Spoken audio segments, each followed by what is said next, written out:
Well, I've been a licensed California speech pathologist for over 25 years, and I also trained with the Compton PASL course, which stands for Pronouncing English as a Second Language.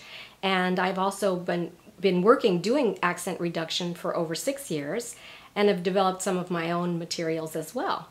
And I think by being a speech pathologist has really been helpful for me to be able to use my training and hours of experience in being able to analyze people's speech and figure out exactly what sounds they're making that do not exactly equate to the American standard pronunciation, and then to be able to help people to understand how to physically make those sounds.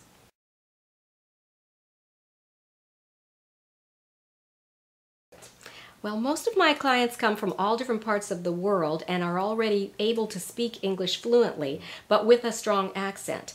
And they find that they feel embarrassed or that they can't communicate as effectively as they want.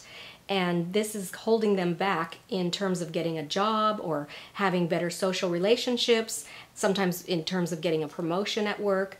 And they just want to learn to be able to communicate as clearly as possible and sound listener friendly.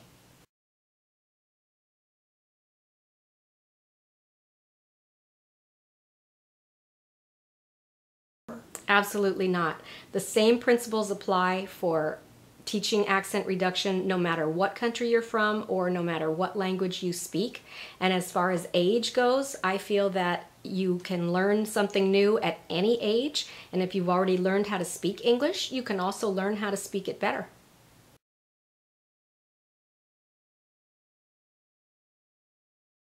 Yes, I do. I have people that come from the south of the United States or from New York and places like that where they have a very strong identifiable accent. And especially for people that are trying to be actors, this can really get in the way of being considered for various different types of roles that would not require that kind of accent.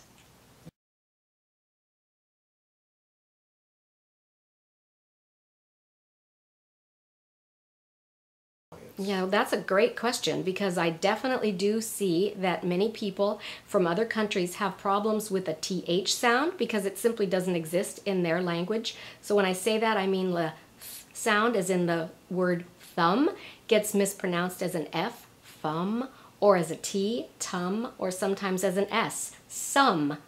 Also, vowels present a big challenge because many of the vowels in American English do not even exist in other languages. So we have the sound I that gets commonly mispronounced as an E. So instead of saying slip, like I'm going to slip on that, it might be pronounced as sleep. I'm going to sleep on that. Also, another hard sound is the R and the L.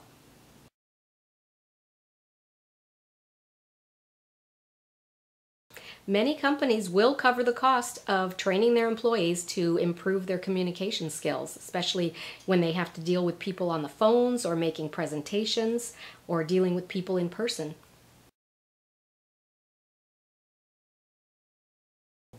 Well, we would do a full evaluation of your speech where I record you saying words and sentences, reading and conversational speech, and then I analyze it to devise an individualized plan that would work for you to be able to work on sounds that will help you to sound more American in your speech.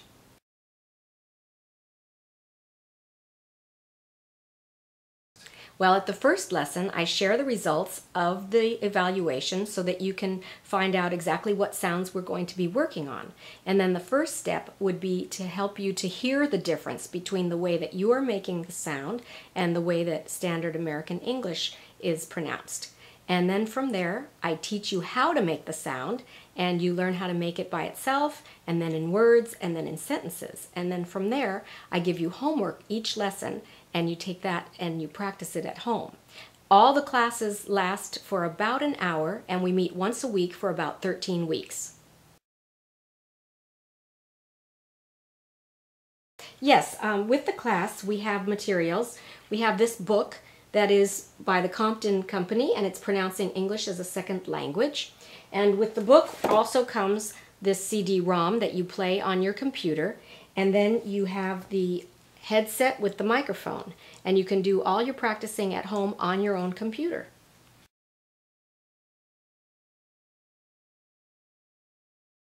Well, I see that you've already found my website because you're hearing me right now, which is accentreductionnow.com. And if you go to the contact link, you can fill out the form and that will email me directly that you're interested. If you include your phone number, I'll be happy to call you back. My phone number is also listed there, which is 818-385-1716. I'd love the opportunity to work with you to help you to feel more comfortable and confident in your speech and to communicate more effectively in your work and social environments and to become more listener friendly. I look forward to working with you soon.